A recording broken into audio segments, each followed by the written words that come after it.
안녕하세요. 늘 감사하는 회계사입니다. 가업승계 증여세 과세특례란 기업의 영수성을 위해 생전 가업승계 시 증여세 부담을 완화해주는 제도를 말합니다. 그렇다면 왜 과세특례인가? 예시를 보시면 200억 증여 시 일반적인 증여의 경우 증여세는 92억, 특례 적용 시 26억으로 세율이 기존의 반도 안 됨에 따라 무려 66억 원이 절세가 됩니다. 이렇게 좋은 특례의 요건은 무엇인가? 첫 번째, 증여자가 10년 이상 계속하여 경영한 기업. 속해 있으면 안 되고 실제로 경영을 해야 됩니다. 두 번째, 자산 총액 5천억 미만의 중소기업, 평균 매출액 5천억 미만의 중견기업. 세 번째, 특례 대상 업종을 주된 사업으로 영위. 업종의 표는 다음과 같습니다. 화면 멈추시고 찾아보시면 될 것 같고요. 보통은 실무적으로 다음 업종이 주로 특례를 적용받습니다. 제조업, 건설업, 그리고 도소매업입니다. 임대업은 없습니다. 임대업에 특례를 적용해 주진 않고요.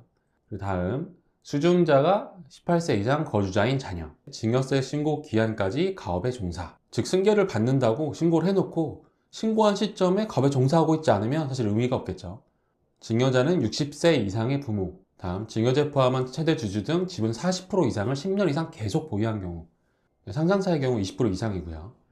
증여자 및 수증자가 탈세 및 회계 부정으로 형이 확정된 경우, 조세범으로 죄 지으신 분들은 특례를 적용받지 못합니다. 자, 요건이 전부 충족되었습니다. 증여도 완료했고요.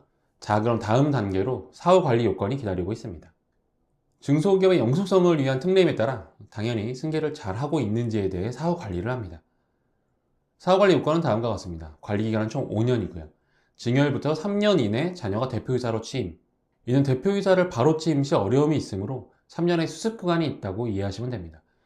취임하고 증여일부터 5년까지 대표이사를 유지해야 됩니다. 즉 3년을 다 채워서 대표이사를 취임하셨다면 2년을 더 유지하시면 됩니다. 1년 이상 해당 가업을 휴업하거나 폐업해서는 안 됩니다. 사후관리 기간 동안 주된 업종 변경이 불가합니다.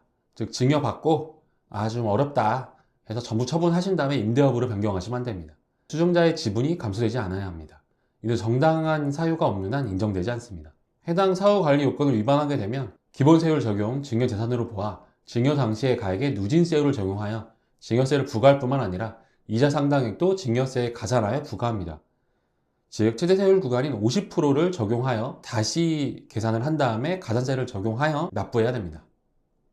특례 적용 대상은 다음과 같습니다. 증여한 주식 가액의 사업 무관자산 비율을 제외합니다. 예를 들어 비사업용 토지가 있다고 한다면 이 토지는 가업의 영업활동과는 관련이 없고 투자 목적이겠죠. 가업 승계 목적과는 맞지 않으므로 특례에서 제외해 주게 됩니다. 따라서 사업 무관 자산 가액을 줄이는 것이 가업 승계 증여 컨설팅에서 중요한 포인트에 해당합니다. 이 비율이 높게 되면 결국 적용되는 금액 자체가 줄어들게 되고요. 이 사업 무관 자산에 대해서는 50%의 최대 세율 구간을 적용하여 증여세를 납부하게 되니까요. 최대한 이 비율을 낮추는 것이 포인트입니다. 다음으로 특례 적용 금액 및 세율은 다음과 같습니다. 부모가 30년 이상 근무하셨다면 600억까지 적용이 되고요. 그리고 10년 이상 300억, 20년 이상 400억 원입니다. 공제금액은 10억 원이고요. 증여세율은 과표 120억 원까지 10%, 초과부터는 20%를 적용받습니다. 일반적인 증여세 최대세율 구간이 50%니까요. 요건과 사후관리 요건만 잘 지킬 수 있다면 이 특례를 적용받는 게 일반적으로 증여하시는 것보다는 큰 이득입니다.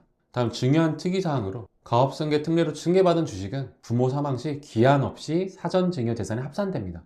즉 이미 증여했던 건이나 상속세 과세가액에 추가되어 정산되는 식인데 이게 무엇이 문제가 되냐면 증여 당시의 금액으로 합산된다는 것이 있습니다.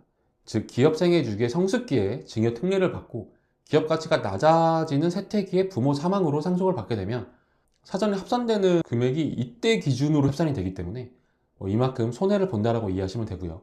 반대로 성장기에 증여 특례를 받고 기업 가치가 높아지는 성숙기에 부모가 사망하게 되면 그 차이 나는 기업 가치만큼 이득을 보게 됩니다.